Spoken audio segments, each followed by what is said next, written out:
নমস্কার। তো গত পরশুদিন আমাদের বাসায় এসেছিল বড়দিরা। তো বড়দিকে বললাম যে, "চল, অনেকদিন পর আসলি, আজকে আমাদের বাড়ির পাশেই একটি রেস্টুরেন্ট আছে, ওখানে যাব।" তো সবাই রাজি হলাম এবং যেহেতু নিলয় নতুন আইডি খুলেছে ফেসবুকে, তো ওকে আমি বলছিলাম যে, "এর পরের ট্রিটটা কিন্তু তুই দিবি।" এইদিকে প্রান্তিকেও বলতেছিলাম যে, "তুই ওইটা আইডি খোল। খোলার পর আমাদের ট্রিট দে।" আর আমরা ভাই ট্রিট পাগল, ট্রিট ছাড়া কিছু বুঝি না, তোরা কী করবি কর, এইসব আর কি। এইসব নিয়ে হাসাহাসি হচ্ছিল। বড়দির ছেলে মোবাইল ছাড়া কিচ্ছু বোঝে না, সাথে তো আমাদের নিবিড় আছেই। আর জিৎ চলে এসেছে। আমি নীলুকে বললাম, নেক্সট ডে কিন্তু তোর। তো একে এসব বলার পর অলরেডি ফটো সেশন করবো। তো প্রান্তিক বলছে আমার একটা ছবি নেই। আমি ওকে ছবি না নিয়ে অলরেডি ভিডিও করা শুরু করছি। এটা যখন ওকে বললাম, সে অলরেডি হাসা শুরু করলো। তো যাই হোক, অনেক মজা করার পর আমাদের খাওয়া চলে এসেছে। একে বললাম কেমন ফিলিংস, এ বলছে আমার কোনো ফিলিংস নেই।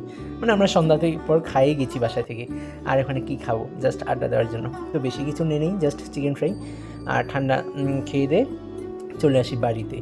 বাড়িতেও আমাদের অলরেডি যেদিন কেউ আসে সেদিন তো মানে আড্ডা মজা ভালোই হয়।